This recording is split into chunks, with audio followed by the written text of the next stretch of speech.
Hello, travellers and English learners. Welcome back to the Learn and Talk English podcast, the podcast where you learn real English for real life in a fun, practical and exciting way. That's right. I'm Marcus. And I'm Emily. And we are so excited to have you with us today for another amazing episode.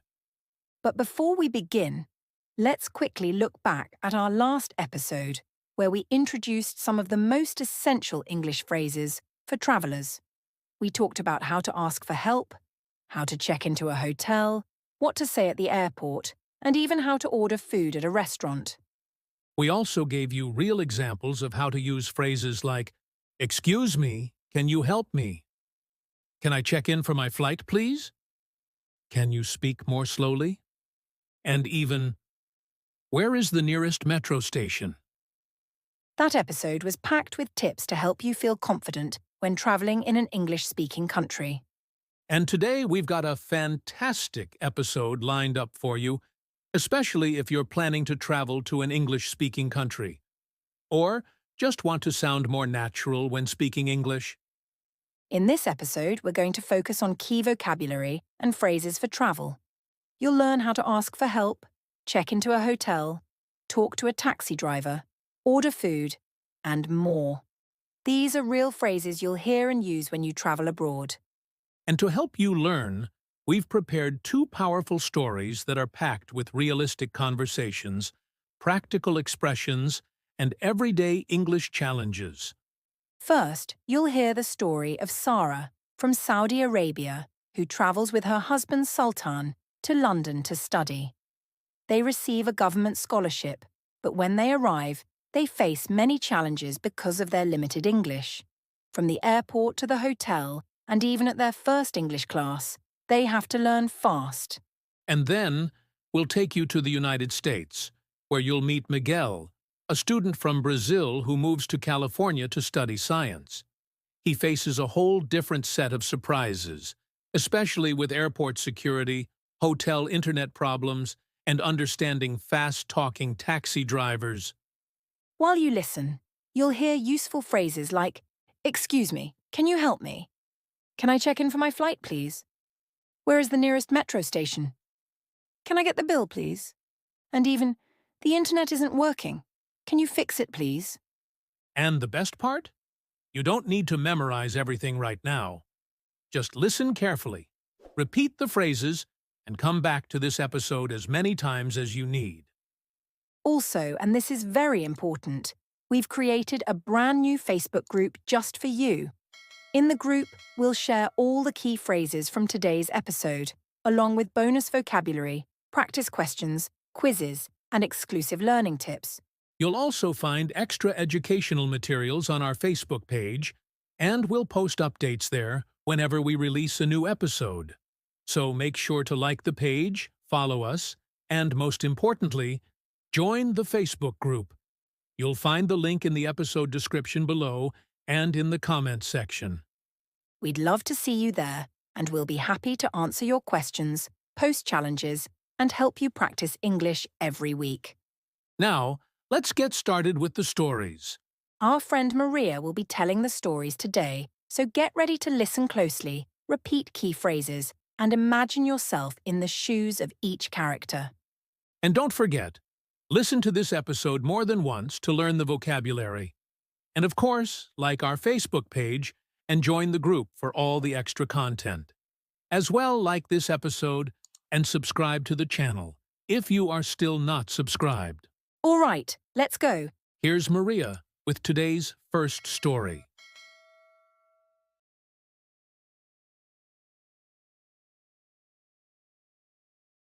Hello, everybody. Welcome back to the Learn and Talk English podcast, the place where English meets real life. Today, I have something special for you, a story that many of our listeners will relate to. It's about travel, language challenges, and the courage to begin something new. In this episode, you will listen to personal stories that help you improve your English listening and learn useful travel phrases in a fun and memorable way. In this episode, I'm going to tell you about Sara, a young woman from Saudi Arabia, and her husband Sultan. They were given an amazing opportunity to study abroad in London, Sara to study economics and Sultan to study electrical engineering. But from the moment they arrived in the UK, their limited English became a real challenge. You'll follow them, step by step, from travel preparation and arriving in London to ordering food at a restaurant and their first day of English class. So sit back, relax, and let's dive into Sara and Sultan's journey to London. A story full of real life, situations, travel vocabulary, and powerful lessons. At King Khalid International Airport, everything went smoothly. The check-in counter staff spoke Arabic, and they felt relaxed and confident. No language problems here. 2 passengers to London, please, Sultan said. Do you have your passports and visas? The agent asked in Arabic. They handed them over. Their bags were weighed and tagged. Window seat or aisle? Window, please. Sara smiled. Security was also easy. Arabic signs and announcements helped them feel at ease. But deep down, they knew. The real challenge would start after landing in London. The plane touched down at Heathrow Airport on a chilly, grey morning. As soon as they entered the airport terminal, they felt it. A different world. People moved. Quickly. Signs were in English. Accents were unfamiliar. At immigration, they were called to a desk. Good morning. What's the purpose of your visit? The officer asked. Sara took a deep breath. We study. University. How long will you be staying in the UK? Where will you stay during that time? Sultan pulled out a folder with all the papers. Here. Hotel booking, school letter, we stay 3 years. The officer looked over the documents, stamped their passports, and said, All right, welcome to the UK. They made it through. Outside, it was cold and raining. They didn't know how to call a taxi using an app, and there were no Arabic signs anymore. Sultan walked up to a taxi driver and showed him the hotel address on his phone. Hello, can you take us here, please? The driver nodded. Sure, hop in. During the ride, the driver tried to make small talk, but they couldn't follow. They just smiled politely, trying not to panic. At the hotel reception, Sara stepped up. Hello, we have a reservation under Sara Al-Khatani. The receptionist asked, Can I see your ID, please? She nodded and handed over her passport. Your room is on the 3rd floor. Breakfast is served from 7 to 10 a.m. What time will you check out? What time check out? Sara repeated. 11 a.m. The receptionist smiled. The room was cozy, but the air conditioner wasn't working. Sultan went down to reception and said, Excuse me, the air conditioner isn't working. Can someone fix it, please? They sent a technician, and the problem was solved. First restaurant experience later that evening, they went to a small cafe. The waiter greeted them. Hi there, table for 2, inside or outside? Inside, please, Sultan replied. The menu was all in English. Sara pointed to a photo and said, This one, please. No meat. I'm vegetarian. Have a veggie version. No problem, the waiter replied. Sultan said, Chicken sandwich and water, please. After dinner, he asked, Can I get the bill, please? They were proud. They had made it through their first meal in London. The next morning, they started their English preparation course. It was a class full of international students, some from Asia, Africa, and Latin America. The teacher said, Welcome, everyone. Let's introduce ourselves. What's your name and what do you want to study? Sara stood up, nervous but brave. My name is Sara. I study economics. I want to speak English better. Sultan followed. My name is Sultan. I study electrical engineering. I want to understand English fast. The class laughed kindly. They were all in the same boat. Over the next few weeks, they practiced important phrases like, Can you repeat that, please? Can you speak more slowly? What does that mean? Could you write that down? They learned to ask for directions, order food, make phone calls, and even how to open a bank account. Adapting and growing life in London wasn't easy at first. They got confused at the bus stop. They once took the wrong train. One time, Sultan accidentally bought sparkling water instead of still water and hated it. But they laughed through their mistakes and kept trying. By the end of the 3 months, they could book appointments, talk with classmates, explain problems at the hotel, and feel confident speaking English every day. Their journey had just begun, but they were no longer afraid. And that was the story of Sara and Sultan's journey to London. a beautiful reminder that learning a language isn't just about grammar and vocabulary. It's about real-life situations, asking for help, and never giving up. Did you catch all the travel phrases in the story? If not, don't worry.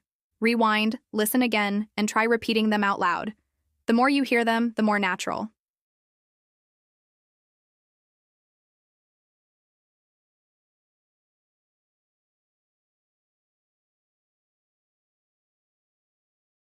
Hello, and welcome back to the Learn and Talk English podcast, the place where English meets real life. Now, we're going to share the story of Miguel, a young man from Brazil who travels to the United States to study science at a university in California.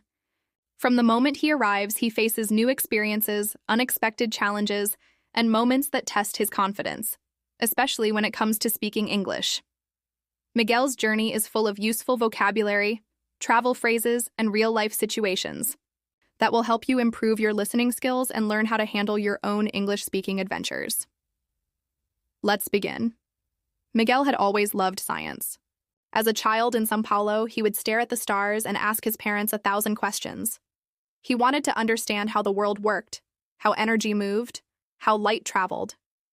So when he was awarded a full scholarship to study science at a university in California, it was like a dream coming true. But as the excitement settled in, so did the nervousness. Miguel could read English fairly well.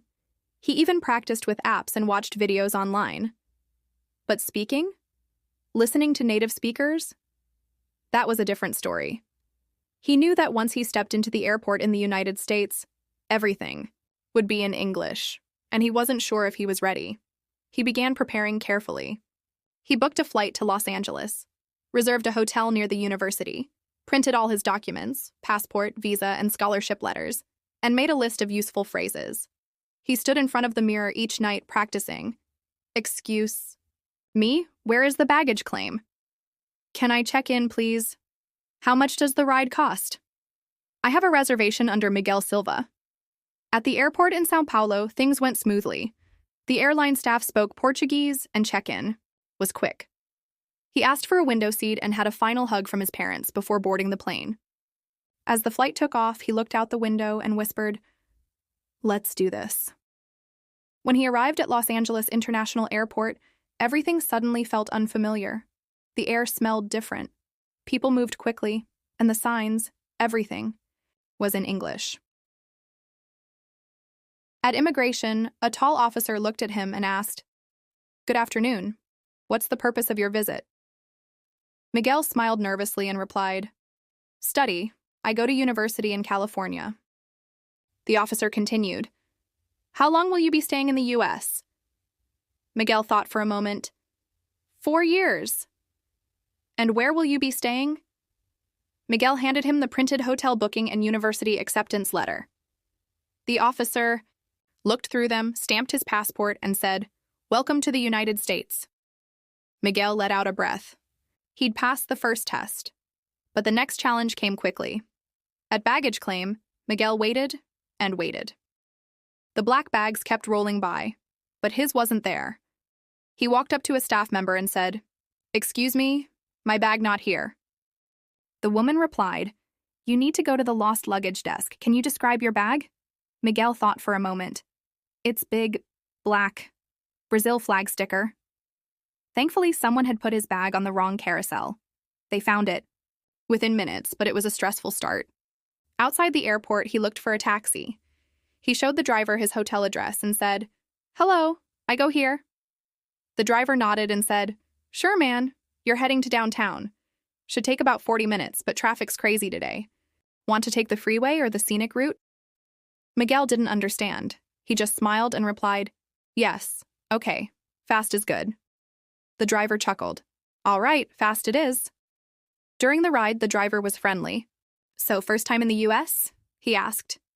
Miguel nodded. "Yes, first time. I'm from Brazil." The driver grinned. "Nice! Welcome to California, man. You're gonna love it." Miguel smiled politely but didn't say much. He understood some words, but the driver spoke quickly. Still, the ride was pleasant, and the driver helped him with his bags at the hotel. At the front desk, Miguel said, "Hello, I have reservation. Miguel Silva." The receptionist asked, Can I see your ID and credit card, please? He handed over his passport and card. The receptionist smiled and said, Okay, you're in room 403. The elevator is to your right. Breakfast is served from 6:30 to 9. Let us know if you need anything. Miguel thanked her and went to his room. But as he tried to connect to the Wi-Fi, he noticed a problem. No signal. He called the front desk. Excuse me, the internet, not work, no signal. The receptionist replied, Thanks for letting us. No, we're having some issues. We'll reset the router. Try again in 5 minutes. 5 minutes later, still nothing. He went back downstairs and said, Still no internet. I have to use email. Is there another way? The receptionist suggested, You can try in the lobby. The signal is stronger there. Miguel sat in the lobby with his laptop, finally sending a message to his parents to say he'd arrived safely. That night, he went out to find something to eat. He stepped into a small diner near the hotel. The waiter greeted him. Hey there, eating in or taking? Out? Miguel froze. Sorry? The waiter smiled. Are you eating here or taking it with you? Miguel smiled back. Ah, eating here. Yes. He looked at the menu and said, Burger, please, no cheese, and 1 Coke. After eating, he asked, Can I get the bill, please? The waiter nodded and brought it over. It felt like a small victory. The next morning was his first day at university orientation. He walked into a room full of international students. The coordinator said, Let's go around and introduce ourselves. Say your name and your major. When it was his turn, Miguel stood up and said, Hello, my name is Miguel. I'm from Brazil. I study science. My English is not perfect, but I'm here to learn. The room filled with smiles. The coordinator said, Perfect, Miguel. That's what we're here for. Over the next few days, Miguel learned phrases he would use every day. Can you speak more slowly, please? What does that word mean? Could you repeat that? How do you pronounce this? He got lost on campus once, but he asked a friendly student, Excuse me, where is the science building? And just like that, he found his way. He bought a local SIM card, learned how to ride the bus, ordered coffee without panicking, and even made a few friends from Korea, Turkey, and Kenya. They formed a small study group and spoke only in English. By the end of the first week, Miguel was still making mistakes, but now he smiled when he made them. He knew that every mistake meant he was learning something new. And that's the story of Miguel's journey to the United States. A story about facing your fears, making mistakes, and learning by doing. Did you hear the useful travel phrases? If not, rewind and listen again. Practice saying them out loud. These are the same phrases you'll need when you travel, study abroad, or just talk with English speakers around the world. Thanks for listening to the Learn and Talk English podcast. In the next episode, we'll bring you another story filled with new situations and even more English to help you on your journey. Until then, keep learning, keep exploring, and keep talking. See you next time.